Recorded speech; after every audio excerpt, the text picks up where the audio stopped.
Office જાઓ છો, પૈસા માટે જાઓ છો, ખેતરમાં જાઓ છો, દ્રવ્ય સંપત્તિ માટે જાઓ છો. ગાંધીનગર ગયા હોય તો કંઈક કામ માટે જાઓ છો, કંઈક સ્વાર્થ સાધવા માટે જઈએ છીએ. પણ અહીં આપણે જે ભેગા થયા છીએ, આપણે કંઈક સ્વાર્થ સાધવા ભેગા થયા છે. અને આ સ્વાર્થ કયો સ્વાર્થ? મહારાજને રાજી કરવા છે, મોટા પુરુષને રાજી કરવા છે. આ રાજીપો એ જ આપણા જીવનનું લક્ષ્ય છે. એટલું આપણે સમજી રાખવાનું કે બસ રાજી કરવા છે. રાજીપો જીવનની બહુ મોટી મૂડી છે. ભગવાનને સંતનો રાજીપો જીવનની બહુ મોટી મૂડી છે.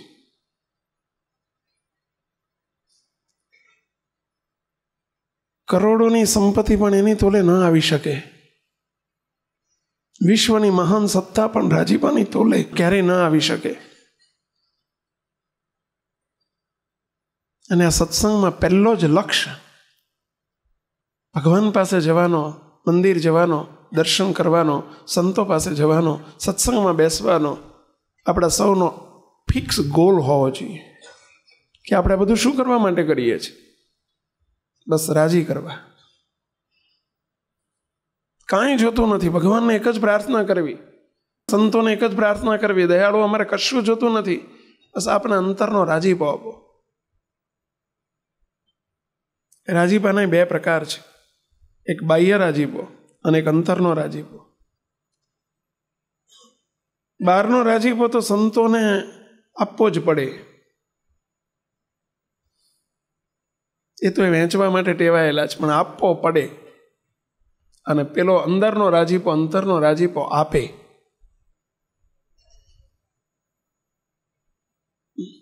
બસ એક જ પ્રાર્થના કરવી, દયાળુ અંતરથી રાજી થજો, મહીથી રાજી થજો. બસ દયાળુ અમારે કાંઈ જોતું નથી, બધું આવી જાય. રાજીપો ઓલ ઇન વન, આ એકમાં બધું આવી જાય. અમે આ સંતો સાધુ થયા છીએ ને આ જ હેતુ માટે થયા છે. કથા કરીએ છીએ ને આ જ હેતુ માટે કરીએ છીએ. અમારે રાજી કરવા છે, અમે એના ભૂખ્યા છીએ. અને તમે બધા અહીં આવ્યા છો તો સહજ વિચાર રાખજો, રાજી કરવા છે, રાજી કરવા છે. કારણ કે રાજીપો વસ્તુ મૂલ્યવાન વસ્તુ છે. કાંઈ જુદું માગવું નહીં પડે, કોઈ જુદી અપેક્ષા નહીં રાખવી પડે. ભગવાન પાસે કદી હાથ લાંબો કરવાનો સમય જ નહીં આવે, કદી સમય નહીં આવે.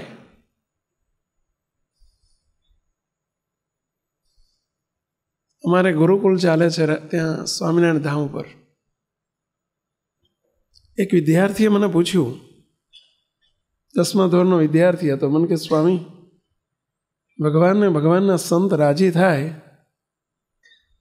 આમ શું વળે, એનાથી શું મળે? ટૂંકમાં કોને કે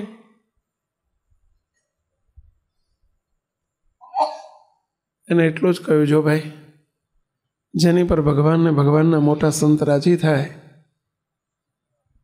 એના જીવનમાં કદી નિરાશા, હતાશા, નાપાસ, અસફળતા, પરાજય, પરાભવ આ શબ્દો એની ડિક્શનરીમાં પ્રવેશી શકે જ નહીં. દુઃખ, મુશ્કેલી, તકલીફ, પીડો, પ્રશ્નો એના જીવનમાં ક્યારેય પ્રવેશી શકે જ નહીં. બોલો. અરે એટલું જ નહીં, ભગવાનને ભગવાનના સંતનો અંતરનો રાજીપો જેની પર થાય,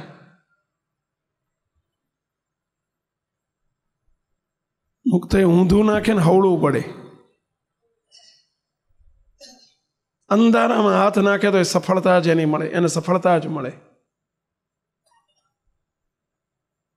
મોટે ભાગે આપણે સફળતાની પાછળ મથવું પડે છે, પ્રયત્ન કરવા પડે છે.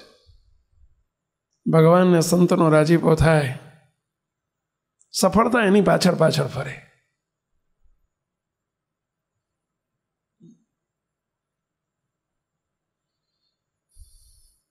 મુક્તો એથી આગળ જેની ઉપર ભગવાનને સંત રાજી થાય એના સર્વે સંકલ્પોને ભગવાન સાકાર કરે. બોલો, જે સંકલ્પ કરે ભગવાન પૂરા કરે, ભગવાન એને વશ વર્તે.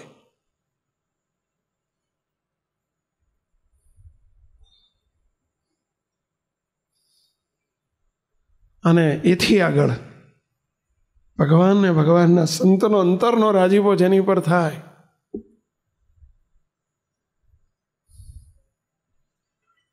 એને જેવો ભગવાનનું સુખ છે ને એવું સુખ એને મળવા માંડે. બોલો,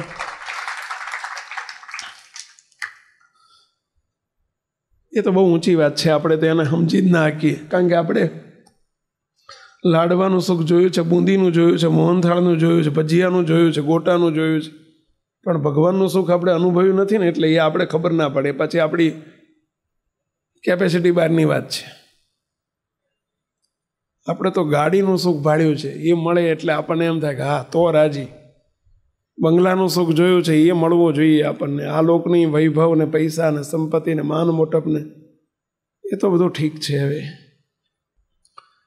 ભગવાનને સંતનો રાજીપો જીવનની આપણી મોટી મૂડી બની જવી જોઈએ.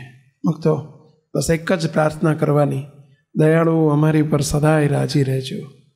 જરા બે હાથ જોડીને ચલો આપણે પ્રાર્થના કરીશું. અત્યારે કરશું? રોજ ભગવાન આગળ જઈને પ્રાર્થના આટલી કરશો? દિવસમાં એક વખત નહીં, હું તો કહું 25 વખત કરવાની, જેટલી વખત હોતો. હે મહારાજ, બસ મારી ઉપર સદાય રાજી રહેજો, અમારી ઉપર સદાય રાજી રહેજો. મારે કાંઈ જોતું નથી, કશું જોતું નથી. અને પછી બીજું નહીં જોતું હોય ને તો એ સમયે સમયે પાત્રતા પ્રમાણે ભગવાન આપ્યા જ કરશે. પાત્રતા પ્રમાણે હો, નહીં જોતું હોય તો હા, નહીં જોતું હોય તો પાત્રતા પ્રમાણે આપશે. પછી આપણે માઇક કરીએ કે મને આપો. જેમ છોકરો 25 વર્ષનો થાય ને એને બાપને કે બાપા મને ચાવી આપો, હવે મને તિજોરીની ચાવી આપો, તિજોરીની ચાવી આપો, ધંધાની ચાવી આપો, હવે તમે નિવૃત્ત થાઓ, તો એનો બાપો આપી દે? જોવે કે મારો દીકરો હોના 60 કરે એવો છે કે હોના હવા હો કરે એવો છે, એવું જોવે કે ના જોવે પહેલાં? પછી ચાવી આપે. અને હોના 60 કરે એવો હોય ને 32 વર્ષનો થાય ને 40 વર્ષનો થાય તો એ ના બતાવે, તો એ આપે નહીં. કારણ કે ખબર છે કે ઊંધું મારશે, દેવાળું કાઢશે. અને હોના હવા હો કરે એવો જોવે ને તો બોલો 22 વર્ષે આપી દે, 25 વર્ષે આપી દે કે લે બેટા તું લઈ લે, મારે નથી જોતી. એમ આપણે હોના 60 કરે એવા હોય, આપણે એ આપણને ખબર ના પડે, એમને ખબર પડે. તો ભગવાન પાત્રતા જોઈને આપશે. અને એમાં એ સારું હો, વગર પાત્રતાએ આપી દે ને તો આપણે લોકો લાંબો સમય જીરવી શકાય નહીં. હકીકત છે. એટલે ભગવાન પાત્ર કરીને આપે. અને એ જ પ્રાર્થના કરવી કે હે પ્રભુ, અમને જે કંઈ આપો, મોટપ આપો, જગતની મોટપ આપો, વ્યવહારની મોટપ આપો, પૈસો આપો, દ્રવ્ય આપો, સંપત્તિ આપો કે મૂર્તિનું સુખ આપો, પણ એ બધું અમને પાત્ર કરીને આપજો. પાત્ર એટલે લાયક. અમને લાયક બનાવજો પહેલાં, પછી આપજો. કારણ કે પાત્રતા વગર મળેલી પ્રાપ્તિ લાંબો સમય ટકતી નથી. આ હકીકત છે હો. વ્યવહારમાં જોજો, ઘણાને તમે જમીનોના ભાવ ઊંચકાયા અને રાતોરાત કરોડો રૂપિયા મળી ગયા હોય, પણ પાત્રતા ન હોય, કરોડો જિંદગીમાં સાંભળ્યાય ના હોય, અને કરોડો દેખવા મળે પણ પાત્રતા ના હોય ને તો બોલો પીવામાં બીજે ને ત્રીજે ને પાછા 12 મહિના 2-5 વર્ષ હતો એવો ને એવો થઈ જાય, તો એલા મૂળા જેવો. એનું કારણ શું? પાત્રતા વગર મળ્યું ને, જીરવી ના શકે. માન સન્માન એ પાત્રતા વગર મળે ને જીરવી ના શકે. સત્તા પાત્રતા વગર મળે ને જીરવી ના શકે. સિંહણનું દૂધ પીવું હોય ને તો એ કંઈ માણ ના પીએ કે, તો સિંહણનું બચ્ચું જ પીએ કે ભાઈ. અને એ કંઈ પિત્તળના તાંબાના વાસણમાં ન ટકે, તો કોથળીમાં ક્યાં જ ટકે? આ તમારે કોથળીનું દૂધ આવે ને એ તો બધું ભેગું, બકરીનું, ઊંટડીનું, તમે જો ગાયનું, ભેંસનું બધું ભેગું આવે, એ જ કોથળીમાં ટકે. કે સિંહણનું દૂધ કંઈ કોથળીમાં ન ટકે? એમ ભગવાનને સંતનો રાજીપો છે ને સિંહણના દૂધ જેવો છે. એને એક જ પ્રાર્થના કરવી કે દયાળુ બસ અમને પાત્ર કરીને આપજો. આજે આપણે એવા રાજીપાના ભૂખ્યા જો હોઈએ, આપણે રાજી કરવા જ ભાઈઓ. કેટલાને ભગવાનના સંતને રાજી કરવા છે? જરા આંગળી ઊંચી કરજો. શાબાશ. રાજી તો કરવા છે, પણ રાજી કેવી રીતે કરવા એ આપણને આવડતું નથી. કે આ રાજી બીજાને રાજી કરવાનું તો આપણને શીખવાડવું પડતું નથી. બાપને છોકરાને રાજી કરતા આવડી જાય છે, છોકરાને બાપને રાજી કરતા આવડી જાય ને, નોકરી કરતા હોય તો આપણા બોસને રાજી કરતા આવડી જાય ને, બધું આવડે. તો સ્ત્રીને પોતાના પતિને રાજી કરતા આવડી જાય કે આપણે શું બોલીએ ને શું જમાડીએ તો રાજી થઈ જાય, તો આપણું કામ થઈ જાય, બધું આવડે બધાને. પરંતુ ભગવાનને રાજી કરતા આવડવું, એના માટે આ સત્સંગ છે, એના માટે આ સભા છે કે શું કરીએ તો આપણી ઉપર ભગવાન રાજી થાય. શું કરીએ તો ભગવાનના મોટા સંત રાજી થાય. એના માટે આ સત્સંગ છે. સભામાં આવજો. સંતોષ એના માટે કહે છે, રાજીપાની રીત શીખવે છે આપણને. અને આપણે એ શીખવા માટે આવીએ છીએ. ખાલી આવીને અહીંયા ખીચડી કઢી ખાવા માટે નહીં, જમવા માટે નથી આવતા. આપણને રાજીપાની રીત શીખવાડે છે. અને સંતોનું કર્તવ્ય એ જ છે. સંતો આપણે આ જ કરવાનું, રાજી કરવાના, અને જે આપણા જોગમાં આવે એને રાજીપાની રીત શીખવવાની. અને તમારે તો એ જ કહેવું કે દયાળુ મને ભગવાન રાજી કેમ થાય શીખવાડો બાપા. હું એના માટે આવું છું. બાકી બીજું શીખવાનું તો બધું મળે છે બહાર. વગર શીખીએ બધું આવડી જતું હોય છે. તમને ભગત ગરાકને કેવી રીતે ખુશ કરવાને રાજી કરવા એ તમને જસુભાઈ શીખવાડ્યું હતું થોડું. એ તો બધું એ બોલતા હોય ને બધું શીખી જવાય એની મેળે. આ જોઈને શીખી જવાય. પણ આ જોઈને શીખાય એવું નથી, કારણ કે આ ઊંચે ચડવાનો રસ્તો છે. આપણે કહીએ છીએ ને, તમે જોજો, ઊંચે ચડાવવા પાણી ઊંચે ચડાવવા માટે મોટર જોઈએ, પણ હેઠે ઉતારવાની મોટર ક્યાં જોઈશ? પાણી હેઠે ઉતારવા માટેની મોટર ક્યાંય ભાડીશ? તો એની મેળે ઉતરી જાય. એમ જગતનો માર્ગ આખો જુદો છે ને ભગવાનનો માર્ગ છે ભાઈ. અને એમાં આપણે રાજી કરવા માટે અહીં બેઠા છીએ. તો આજે એવી કોઈક રાજીપાની રીત આપણે શીખવી છે કે ભગવાનને શું કરીએ તો મહારાજ રાજી થાય.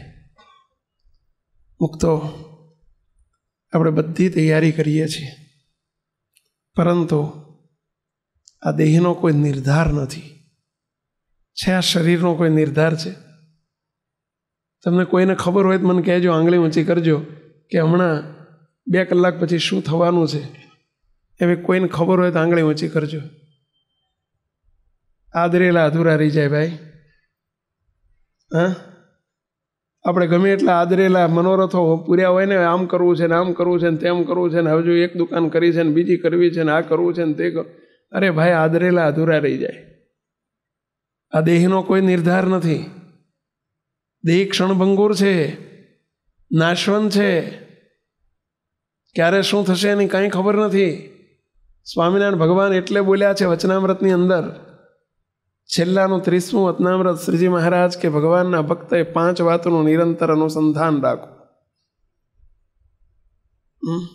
5 વાતનું નિરંતર અનુસંધાન રાખવું.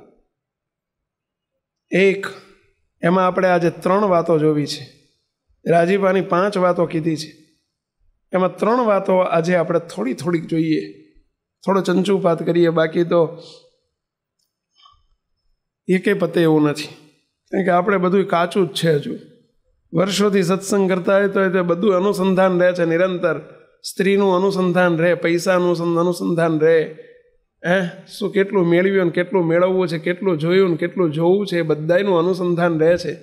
પરંતુ મહારાજ ભગવાન સ્વામિનારાયણ બોલ્યા છે કે અમારા ભક્તે નિરંતર 5 વાતનું અનુસંધાન રાખવું. એ આપણને અનુસંધાન નથી રહેતું. અને જો અનુસંધાન નહીં રહે, એનું પહેલું કારણ કહે છે કે કેમ નિરંતર અનુસંધાન રાખવું. અનુસંધાન એટલે નિરંતર આપણી દ્રષ્ટિએ તરફ આવી જોઈએ ભગવાનના ભક્તની. પહેલું એમાં કહ્યું કે આ ઘડીએ ને આ મિનિટે દેહને મૂકીને મારે મરી જવાનું છે, એવો વિચાર નિરંતર રહેવો જોઈએ. હજુ મારે વાર છે, 10 વર્ષની વાર છે ને 20 વર્ષની વાર છે. મને હજુ 60 થયા છે, હજુ 80 વર્ષ સુધી મને કાંઈ વાંધો આવવાનું નથી. ઘણા આવું મને હજુ વાર છે. કોઈ કે મંદિર જશો તો કે હજુ વાર છે, ઘેડપણમાં જવાનું, અત્યારે ના હોય. એટલે વાર છે એટલે શું ખબર છે કંઈક ક્યારે શું થવાનું છે? અરે તમે સંસારમાં જોતા હશો, 20 વર્ષનો દીકરો હાલ્યો જાય ને 80 વર્ષનો બાપનો બાપ બેઠો હોય એવું બને છે પહેલા? તમે જોયું છે કે ડાયાબી જોયેલું કે બને? કેટલું બને ભાઈ? હા, દીકરાનો દીકરો ચાલ્યો જાય ને તમે જુઓ તો, છોકરો ચાલ્યો જાય ને દીકરાનો બાપ બેઠો હોય, બાપનો બાપ બેઠો હોય. ક્યાં દેહનો નિર્ધાર છે? મહારાજે એટલે કહ્યું પહેલું કે જો તમારે રાજી કરવા હોય તો પછી કરશું એ ભાવ ભૂલી જાઓ. બસ આ ઘડીએ ને આ મિનિટે આ ક્ષણે મારે દેહને મૂકીને ચાલ્યા જવાનું છે. બસ એવો વિચાર નિરંતર રહેવો જોઈએ. હજુ મારે 10 વર્ષ પછી મૃત્યુ છે ને મેં જન્માક્ષર કઢાયા છે ને, એટલે આ જન્માક્ષર કેટલાય ખોટા પડી ગયા ભાઈ. મારે હજુ વાર છે નહીં. સામે મૃત્યુ દેખાવું જોઈએ આપણને. તૈયાર રહો એના માટે. મહારાજ એવું કહેવા માગે છે કે બી રેડી, તૈયાર રાખો, તૈયારી રાખો, કે જેથી કરીને આપણે ફરીથી પાછા ના થવું પડે. પાછા ના થવું પડે એટલે સમજ્યા ને, ફરી પાછું બીજી વખત આવવું ના પડે. આ દેહને મૂકીને ચાલ્યા જવાનું છે. બસ કોઈ ભરોસો નથી, ક્યારે શું થશે એની ખબર નથી. શા માટે ડિલે કરવું, શા માટે મોડું કરવું? એટલે મોટા સંતો કહે છે ભાઈ, કાલ કરતા હોય તો કર આજ, આજ કરતા હોય તો કર અબ. આ મૂળ વગરનું ઢોકળું ઢળી પડશે ઢબ, તો ફીર કરેગા કબ. આનો કોઈ મૂળ છે? કોઈ આનો મૂળ ખરો કે? આ મકાનના મૂળ છે ઊંડા, હો, પાયા છે. આ ઝાડ મોટા મોટા દેખાય છે ને એના મૂળ છે. આનું કોઈ મૂળ ખરું? કઈ મિનિટે ઢ થઈ જાય ખબર પડે જ પહેલા? કરી લો. લાંબી યાત્રામાં જવાનું છે, આપણે કહીએ છીએ ને અમેરિકા જવાનું હોય, વિદેશ જવાનું હોય ને તો 6 મહિને તૈયારી કરીએ. કંઈ બહારગામ જવાનું હોય તો અઠવાડિયે તૈયારી કરીએ. યાત્રા કરવાનું જવાનું હોય 15 દાડે તૈયારી કરીએ. એટલે આ જ્યાં લાંબી યાત્રા કરવા જવાનું છે, એની કોઈ તૈયારી નહીં, કોઈ તૈયારી નહીં એની. અને એ તૈયારી તો થાય. મહારાજે લખ્યું એમ આ ઘડીએ ને આ ક્ષણે મારે દેહ મૂકીને મરી જવાનું છે. એક શેઠ હતા. તે શેઠ બહુ ભાવિક, પૈસાદાર, સુખી, એમની મોટી પેઢી ચાલે. તે એ નગરની અંદર નદી કિનારે એક મહાત્માજીનો આશ્રમ હતો.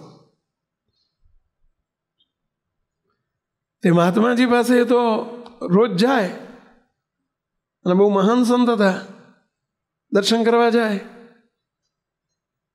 રોજ મહાત્માજીને દર્શન કરી નીકળી જાય. પણ મહાત્માજીના મુખારબિંદ ઉપર જુએ તો બહુ આનંદ, આનંદ, કાયમ આનંદ જ હોય. શેઠ વિચાર કરે કે આરો હું પૈસો છે મારી જોડે, લાખો રૂપિયા છે, સંપત્તિ ઘણી છે, છતાંય મને આનંદ, આવો આનંદ મને કોઈ રહેતો જ નથી. મને તો ટેન્શન ટેન્શન ટેન્શન બાકી જિંદગી જતી રહી. અને આ મહાત્માજીને કશું નથી, એક પર્ણ કુટીરમાં રહે છે અને છતાંય આટલો બધો આનંદ છે. એનું કારણ શું? એટલે એમણે કહ્યું કાલે જરા પૂછું મહાત્માજીને. એટલે એમણે તો બીજે દિવસે આવ્યા. મહાત્માજીને રોજ દર્શન કરી નીકળી જતા, બેઠા. મહાત્માજી એક પ્રશ્ન પૂછવો છે. શું? કે તમને ભાઈ સાહેબ આટલું બધું તમારા મુખારંગ ઉપર કાયમ આનંદ આનંદ જોઉં છું, આવો આનંદ મારા મુખ ઉપર કેમ કોઈ દડા આવતો નથી? હિસાબ એનું કંઈ કારણ મને સમજાવો ને. પેલા મહાત્માજી ધીમે રહીને 2 મિનિટ આંખ બંધ કરીને બોલ્યા. આમ હું 2 મિનિટ જોઈ રહ્યા, આંખમાં આંખ પરોઈને. પછી ધીમે રહીને બોલ્યા, શેઠ, આનો જવાબ હું તમને પછી આપીશ, પરંતુ તમારી આંખ સામું જોતા અને અંતર્વૃત્તિ કરતાં મને એમ લાગે છે કે શેઠ તમારું આયુષ ફક્ત 7 દિવસનું છે. 7મે દિવસે રાત્રે 12 વાગે તમારું મૃત્યુ છે. હે? 7 જ દાડા? 7 જ દાડા? ભાઈ સાહેબ કંઈ એક્સટેન્શન ના થાય? 7ના 14 તો કરી આપો. કશું ના ચાલે, મારું ના ચાલે ને તમારું ના ચાલે. 7મે દિવસે તમારું મૃત્યુ છે. 7મે દાડે મૃત્યુ? આ મૃત્યુ નક્કી નક્કી. શેઠને ખબર હતી કે આ સંત છે ને ત્રિકાળ જ્ઞાની છે, ભૂતનું જાણે છે, વર્તમાનનું જાણે છે, ભવિષ્યનું જાણે છે, એવા સંત છે. ને એ બોલે એટલે ખોટું ન પડે. આ સુધી મેં કેટલાયનું સાંભળ્યું છે કે એમણે જેને જે આશીર્વાદ આપ્યો હોય, જે કીધું હોય ને એ પ્રમાણે થયું હોય. એમને વિશ્વાસ આવી ગયો. સંત કહે છે એટલે હાથમે દાડે મારું જરૂર મૃત્યુ છે. શેઠ તો ઘેર ગયા, વિચાર કર્યો, એકલા બેઠા કે હવે મૃત્યુ નિશ્ચિત છે, નક્કી છે, 7મો દિવસ નક્કી છે. હવે મારે શું કરવું જોઈએ? કમાણી તો મેં ખૂબ કરી છે, પૈસા તો ખૂબ છે, સંપત્તિ ખૂબ છે, દ્રવ્ય ખૂબ છે, પેઢી ધમધોકાર ચાલે છે, દીકરાએ ઉપાડી લીધી છે, કોઈ ટેન્શન નથી.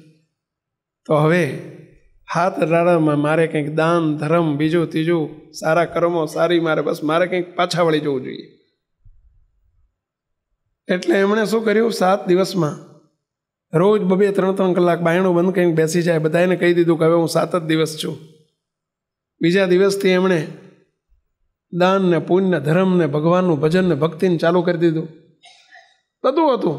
અને કંઈક પણ કરીશ તો મારી જોડે હવે આવવાનું નથી, તે જોડે આવવાનું છે એવું ના કરું. હવે મારી સાથે જે આવવાનું છે એવું ન કરી લઉં. આ તો કંઈ જોડે આવવાનું નથી, કરોડોની સંપત્તિ પેઢીમાં છે તો એ જોડે આવવાનું નથી, દીકરો આવવાનું નથી, દીકરાની માં આવવાનું નથી, કશું આવવાનું નથી. અને એ તો મન નહીં પડ્યા. આનંદથી બધું આપ્યા રાખે. બસ પહેલો દિવસ ગયો, 6 દિવસ, બીજો દિવસ ગયો, 5 દિવસ. હવે જે બનવાનું છે બનવાનું. જો રોવું તોય ભલે ને, કકડું તોય ભલે ને, કગરું તોય ભલે ને, ગમે એ કરવું તોય હવે જે થવાનું છે થવાનું છે. તો હસ્તે મુખે શા માટે સ્વીકાર ન કરી લેવો મૃત્યુનો?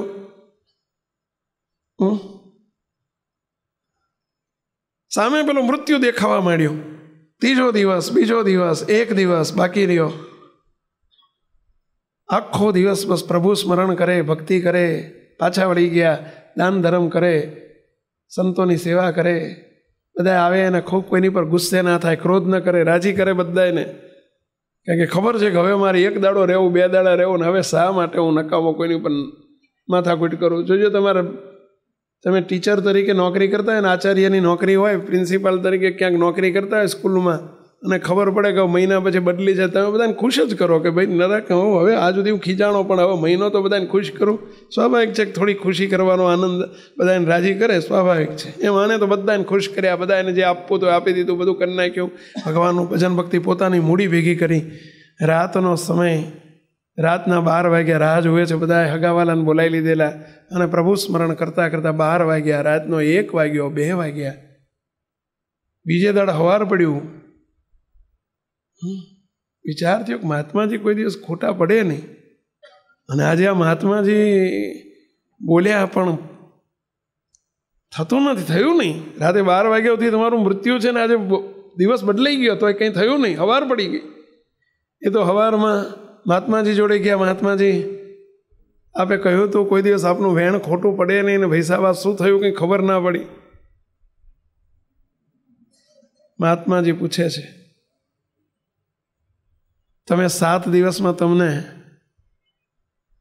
તમે આનંદ રાખ્યો કે બધું તમે દુઃખી થઈ ગયા?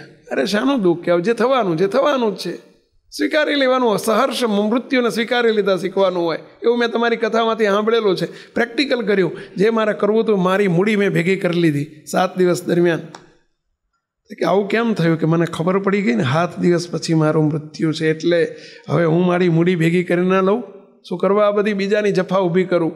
જે જોડે નથી આવવાનું નાશવંત વસ્તુ માટે શાના માટે પ્રયત્ન કરું? ભાઈ સાહેબ મને ખબર પડી ગઈ કે 7 જ દિવસ છે મારી પાસે, એટલે બહુ આનંદ થઈ ગયો મને. બધું જે મારી પોતાની મૂડી ભેગી કરી, પોતાની એટલે સમજ્યા ને, ધર્મના નિયમને, ભગવાનની રાજીપો ને એ બધું ભેગું કરી લીધું. ભાઈ સાહેબ બાકીનું જે અહીં પડ્યું રહેવાનું છે બધું રહેવા દીધું. એની બાજુ ખબર હરામ જો મેં બાજુ ચંચુપાત કર્યો હોય તો કે 7 દિવસમાં પેઢીએ ગયા કે નહીં? કાંઈ ગયો નથી. છોકરાને કહી દીધું હવે તું તારું સંભાળી લેજે, મારી ઉપર આશા ના રાખીશ, દેખ થવું એ થાય. પેઢીએ ગયો નથી, ને ધંધોય કર્યો નથી, ને વ્યવહારે વધાર્યો નથી, ને સોદાય કર્યા નથી, ને રોજ 2-4 સોદા કરતો તો બધું છોડી દીધું. કે અઠવાડિયામાં આરામ કંઈ કર્યું હોય તો ભગવાનની ભક્તિ સિવાય, સ્મરણ સિવાય કાંઈ કર્યું નથી. તમે આનંદમાં છો? અરે બહુ આનંદમાં છો. કે પૈસા પણ વેણ ખોટું કેમ પડ્યું? શેઠ તમને 7 દિવસની ખબર હતી કે 7 દિવસ પછી મારું મૃત્યુ છે, તો એ તમારી વૃત્તિઓ પાછી વળી ગઈ, અને તમે જે ભેગું કરવાનું હતું એ કરવા માંડ્યું. તમે વ્યવહારમાંથી ગૌણ કરી નાખ્યો, અને તમે તમારું કરવા માંડ્યું. એનો તમને આનંદ હતો.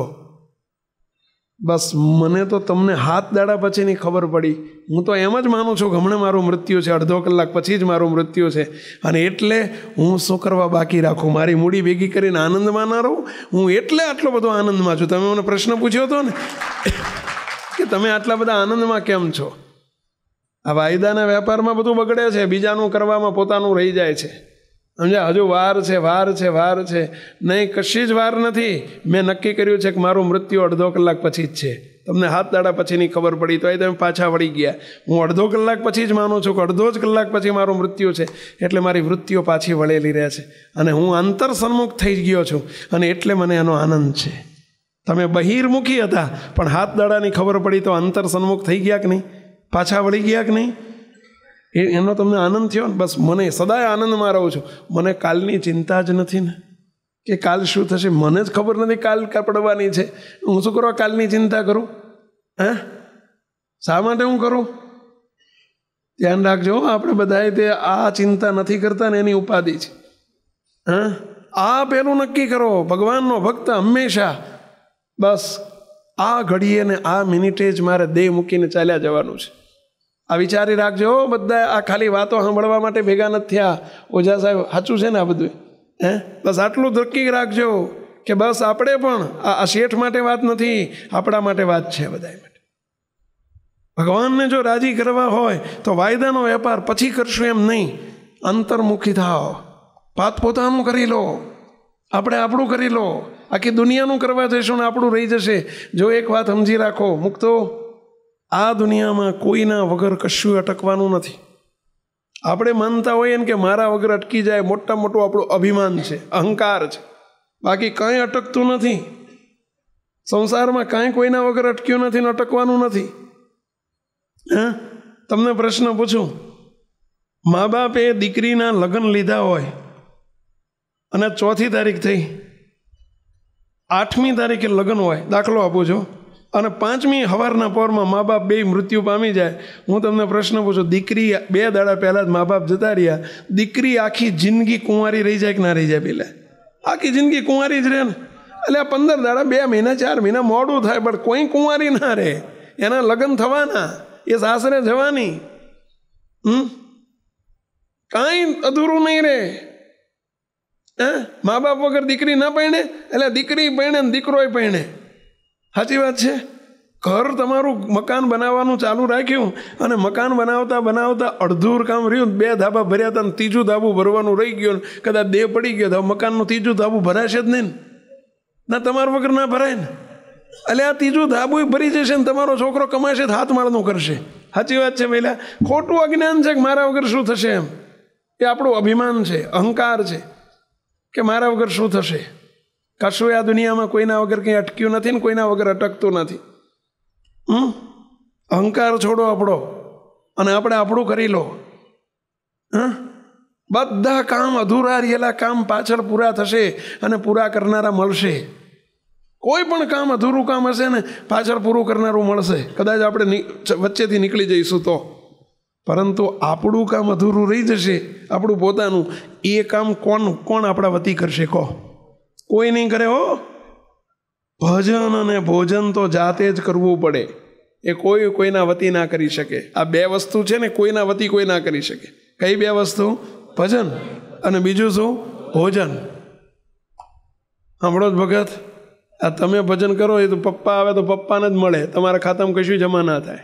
આ જો તમે અત્યારે આવીને બેઠા ને તો તમારા ખાતામાં જમા થશે કે 2 કલાક એ ભગત બેઠા, અને આ તમારા ખાતામાં જમા થવાનું. બાળ મૂકતો આ તમે બધા જો ડાયા થઈને બેઠા છો ને, બાકી તો બધું તે લાલીના લેખે. સમજી લેજો. હા, જે કરે ભજન જાતે જ કરવું પડે. સ્ત્રી સત્સંગી છે ને પુરુષ નથી, અને ક્યાંક તમે જાઓ છો તો મારે હાલે ના હાલે. એ બઈનું કરવું પડે ને ભાઈનું કરવું પડે. છોકરાએ છોકરાનું કરવું પડે ને બાપે બાપનું કરવું. હા, તમારી મૂડીમાં બાપાની જે ભેગી કરેલી મૂડીમાં તમને ભાગ મળે, પણ આમાં ના મળે. હો, આ તો હવે પોતાનું આગવું જ કરવું પડે. ભોજનમાં ચાલે. પહેલાં તમે એમ લો, તમારા ઘરવાળાને બેને બહુ હેત હોય ને તમે કહી દો મારા વતી જમી લેજો, મારે હાલશે. અરે લાંબા થઈ જવાય. હાલ ના હાલે વહેલા. હા, હાલે ના? એવું કરતા હશો કોક દાડો? ના, એ જમે તો એ ધરાય ને તમે જમો તમે ધરાવો. તો કે બધાને પર્સનલ, બધાને ઇન્ડિવિજ્યુઅલ આમ વ્યક્તિગત જમવું જ પડે. ના ચાલે, ભોજનમાંય ના ચાલે, એવી રીતે ભજનમાંય ના ચાલે. આપણે આપણું કરી લેવાનું હોય. હા, અને એટલે અમે કહીએ છીએ થોડા પાછા વળો ભાઈ.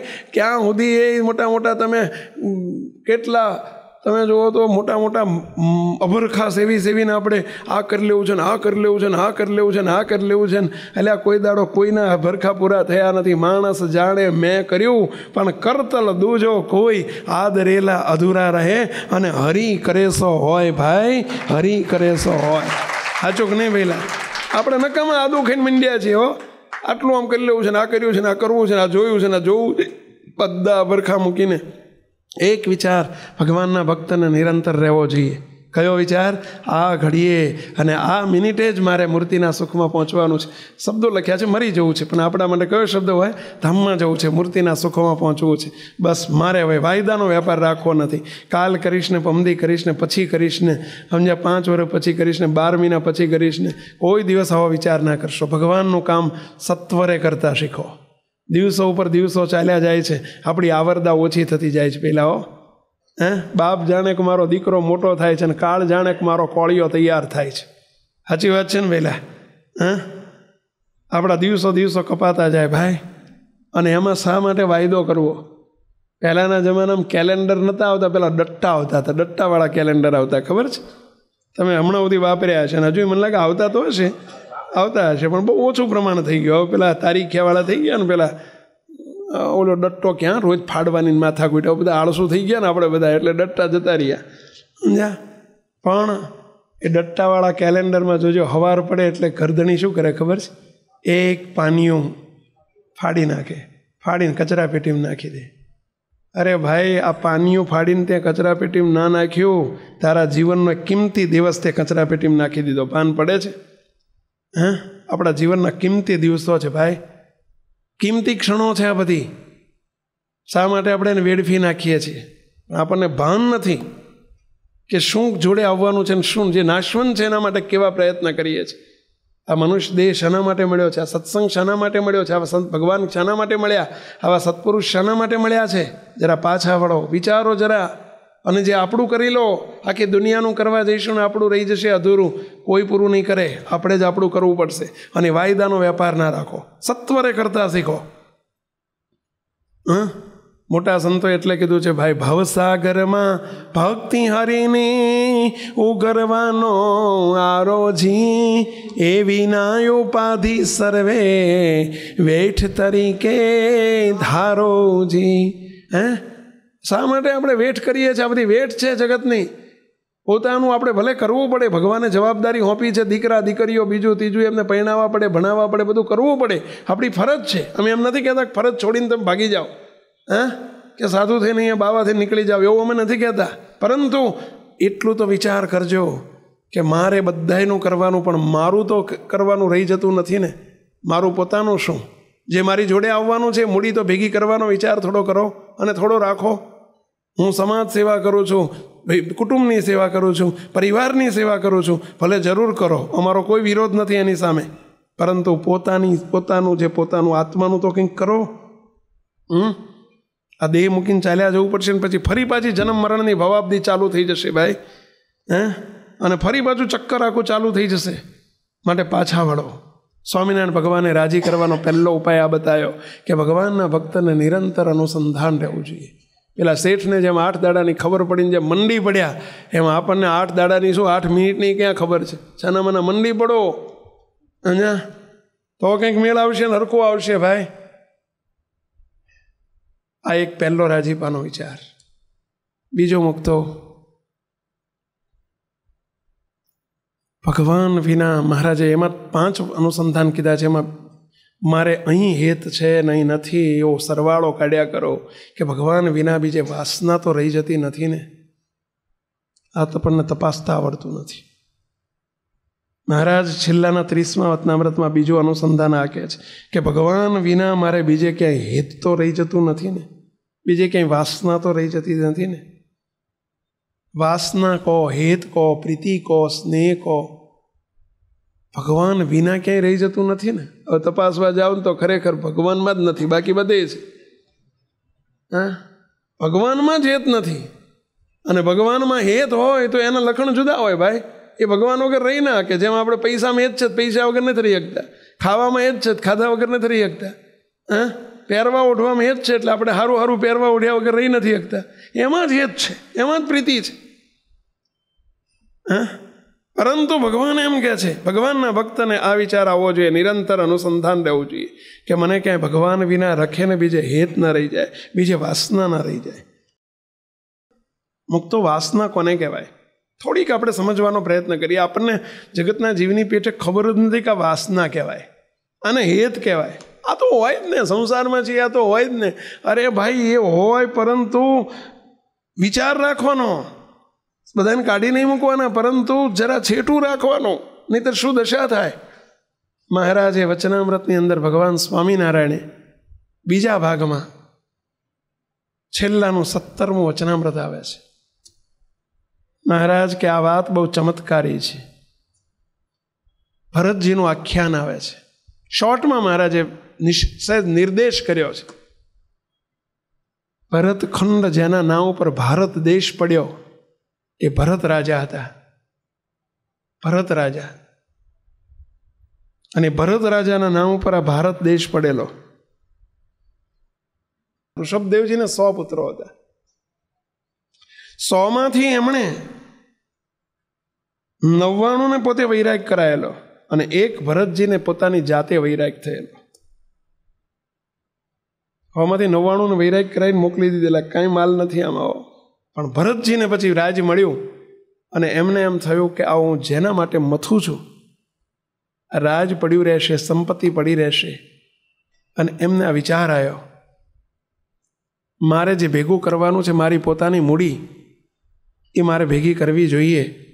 એવા વિચારથી પોતે ભરતખંડનો ત્યાગ કરીને, આખા મોટા ચક્રવર્તી રાજનો ત્યાગ કરીને પોતે નીકળી ગયા. વનમાં જાય છે, વનમાં જાય છે. અને જંગલમાં જઈને, શાસ્ત્રોમાં પ્રસંગ લખેલો આવે છે, વનમાં ગયા અને ત્યાં જઈને એમણે એક પગે ગંગા નદીના કિનારે ઊભા રહીને એક વૃક્ષની છાયામાં એક પગે ઊભા રહીને ભગવાનનું તપ કરવા માંડ્યું. રાજ છોડ્યું છે, આખો મોટું ચક્રવર્તી રાજ હતું, છોડી દીધું.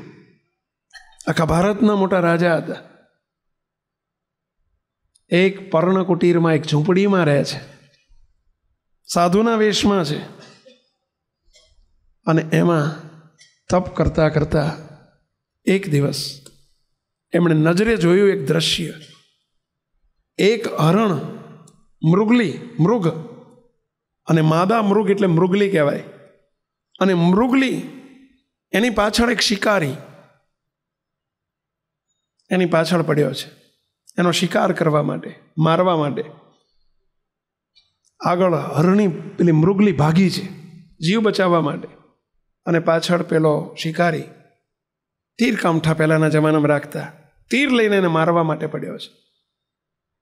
હરણી પોતાનો જીવ બચાવવા માટે કોઈ આધાર નહોતો અને નદી વચ્ચે આવી ગઈ, ગંગા નદી, ગંડકી નદી, બીજો શબ્દ એને સંસ્કૃતમાં ગંડકી નદી કહેવાય. અને નદીના કિનારે જ્યાં મૃગલી પહોંચી, એને વિચાર થયો કે હવે નક્કી મને મારી નાખશે, આગળ નદી છે. અને જીવ બચાવવા માટે સાંકડો પટ હતો, એણે કૂદકો માર્યો, એકદમ પેલી બાજુ કૂદકો માર્યો. અને કૂદકો મારતા મારતા મૃગલી સગર્ભા હતી. સગર્ભા એટલે સમજ્યા ને, પ્રેગ્નન્ટ હતી. મૃગલીના ઉદરમાં બચ્ચું હતું. અને જ્યાં કૂદકો મારવા જાય છે ત્યાં પેલી મૃગલીના ઉદરમાંથી પેલું બાળક, મૃગલીનું બચ્ચું સ્ત્રવી ગયું છે, તરફડિયા મારે છે, એ જીવે છે. પણ પેલી મૃગલી પેલી બાજુ પડતાની સાથે છે. જય સ્વામિનારાયણ. એનું મૃત્યુ થઈ ગયું છે. આ દ્રશ્ય કોણે જોયું? ભરતજીએ જોયું. પેલો શિકારી ત્યાં આવીને જોયું કે આ મૃગલી મરી ગઈ, એટલે એને પાછો વળી ગયો. પેલો ગંગા નદીનો પ્રવાહ, જોરદાર પ્રવાહ હતો પાણીનો, અને એમાં બચ્ચું પડ્યું, તરફડિયા મારવા માંડ્યો, તણાવવા માંડ્યો. નવજાત શિશુ, નવ જન્મેલું બાળક મૃગલીનું બચ્ચું એ જોયું ને ભરતજીને દયા આવી ગઈ. એમણે એકદમ કૂદકો માર્યો પાણીમાં. શાના માટે? પેલા બચ્ચાને બચાવવા માટે. કૂદકો મારીને અંદર પડ્યા, બચ્ચાને તેડી લીધું. હવે પેલા મૃગલીના બચ્ચાને તણાતું હતું અને ભરતજી અંદર કૂદકો મારીને પડ્યા. તરતા આવડતું હતું એમને. પેલા બચ્ચાને પકડી લીધું, એકદમ કેડમાં તેડી અને બહાર લઈ આવ્યા. સ્વાભાવિક છે કે એક માનવતાની દ્રષ્ટિએ કોઈને પણ દયા આવે. દયાથી બચ્ચાને પકડી લીધું, બહાર લાયા, નવડાયું, કિનારે લઈને સાફ કર્યું એને. પછી એણે વિચાર કર્યો કે આ બચ્ચાનું કોણ? એની મા મરી ગઈ છે, આ બચ્ચાનું કોણ? પોતાના આશ્રમમાં લઈ ગયા, ઝૂંપડી હતી એમાં લઈ ગયા. એને પછી તો બચ્ચાને પાળે ને પોષે ને મોટું કરે ને ખવડાવે ને નવડાવે ને પીવડાવે ને પોતાની જાતે કોઈ હતું જ નહીં, કોઈ આસિસ્ટન્ટ નહોતું ત્યાં, કોઈ નોકર ચાકર નહોતા. પોતાની જાતે મૃગલીના બચ્ચાને પાળવા માંડ્યો.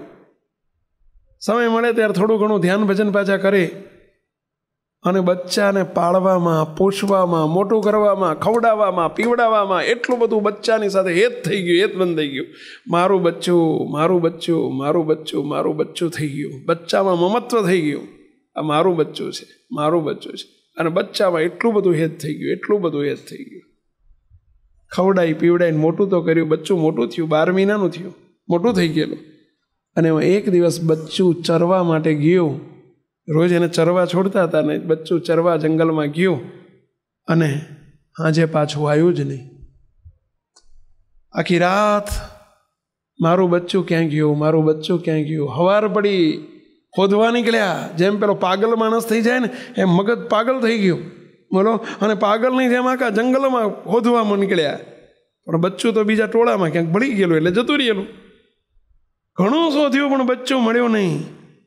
અને આ ભરતજીને એટલું બધું બચ્ચામાં હેત થઈ ગયું, મારું બચ્ચું, મારું બચ્ચું, મારું બચ્ચું કરતાં કરતાં, બોલો. ખાવાનું ભાવે નહીં, તપ જતું રહ્યું, ભગવાન ભૂલી ગયા, ધ્યાન ભજન જતું રહ્યું. શું કરવા આવ્યા હતા ને શું થઈ ગયું? હા, વિવાહ હતા ઘેર અને 12માનો કાગળ આવ્યો, કોકનું લગ્નનો કાગળ આવ્યો, મેલાનો કાગળ આવ્યો. આ વિવાહનું 12મું થઈ ગયું કે ને એવું થઈ ગયું, બોલો. એટલું બધું એ જ થઈ ગયું, મારું બચ્ચું, મારું બચ્ચું, મારું બચ્ચું એમ કરતાં કરતાં માંદા પડી ગયા, બોલો. બચ્ચાના વિયોગમાં બીમાર પડી ગયા અને એમાં ને એમાં એમનો દેહ પડી ગયો અને મારું બચ્ચું, મારું બચ્ચું, મારું બચ્ચું કરતાં દેહ પડી ગયો. અને બીજે જન્મે મૃગલીને પેટ અવતાર લેવો પડ્યો. 3 જન્મ ધર્યા એવું શાસ્ત્રો કહે છે, સ્વામિનારાયણ ભગવાન કહે છે કે એને 3 જન્મની સજા થઈ ગઈ. 3 જન્મ માતાના ઉદરમાં ફરતી આવવું પડ્યું. એટલે આટલું બધું તપ કર્યું હતું તોય, એટલે આટલો બધો ત્યાગ કર્યો હતો તોય, રાજ છોડીને આવ્યા હતા તોય, આ તોય આવું થયું. કેમ થયું? મૃગલીના બચ્ચાને વિશે હેત થઈ ગયું. એ પાપે કરીને, સ્વામિનારાયણ ભગવાન આવો શબ્દ બોલ્યા છે, એ પાપે કરીને એમને 3 જન્મ ધરવા પડ્યા. હવે પ્રશ્ન તમને પૂછું કે ભરતજીએ પાપ કર્યું હતું? એટલે મૃગલીના બચ્ચાને પાડ્યું એ પાપ કહેવાય? એને પાપ કહેવાય? સ્વામિનારાયણ ભગવાન આ શબ્દ બોલ્યા છે, એ પાપે કરીને એમને 3 જન્મ ધરવા પડ્યા. એ પાળવાની ના નથી. માર્યું હોય તો પાપ લાગે. એટલે આ મૃગલીના બચ્ચાને માર્યું હતું કે પાડ્યું હતું? તોય તે મહારાજ એવું બોલ્યા છે કે પાપે કરીને એમને 3 જન્મ ધરવા પડ્યા. એટલે માર્યાના પાપ કહેવાય, પાળ્યાના પાપ કહેવાય? પાળવાની ના નથી, એને મોટું કરવાની ના નથી, ખવડાવવા પીવડાવવાની ના નથી, પણ એમાં મમત્વ ભાવથી હેત કરવાની ના નથી કે મારું બચ્ચું, મારું બચ્ચું કરીને હેત કર્યું ને એટલે એને સજા થઈ. એ પાપ છે. એને પાળવું એ પાપ નથી, પરંતુ મારું બચ્ચું થઈ ગયું ને. હમણાં જો મારું ના મનાણું હોત, તમને એક પ્રશ્ન પૂછું, તમને પાડોશીના ઘરમાં ચોરી થાય અને 25 લાખનો સામાન જતો રહે તો એ તમને રડવું આવે કે ના આવે? દુઃખ થાય ના થાય? પહેલાં બેંકમાં બાજુમાં તમારી મકાનની બાજુમાં બેંક છે ને, બેંકમાં ચોરી ડકૈતી થઈ હોય અને આખી બેંક લૂંટાઈ ગઈ હોય તો તમને કાંઈ દુઃખ થાય? પણ તમારા ઘરમાંથી 5-25 હજારની ચોરી થાય તો એ દુઃખ થાય કે ના થાય? પહેલાં પાડોશીનો જુવાન જોત જેવો છોકરો ધામમાં ગયો હોય, મૃત્યુ પામ્યો હોય તો દુઃખ થાય, ઠીક છે મોઢે થવા જવું પડે, પરંતુ થોડુંક થાય. પરંતુ તમારા ઘરમાં એક નાનું વેચનું છોકરું ધામમાં ગયું હોય 3 વાળાનું, તો એ દુઃખ થાય કે ના થાય? કેમ? આ મારું મનાઈ ગયું છે એટલે, ઓલું મારું નથી મનાતું એટલે. આ બેંક તો બેંક ને, મારું કશું નહીં આમાં, એટલે આપણને કાંઈ દુઃખ નથી થતું. બીજાના ખિસ્સામાંથી લાખ પડી ગયા હોય તો કાંઈ દુઃખ ન થાય. તમારા ખિસ્સામાં 500 નોટ પડી ગઈ હોય ને તો આ રીતે દુઃખ થાય. કેમ દુઃખ થાય પહેલાં? કારણ કે મારું મનાણું છે એટલે.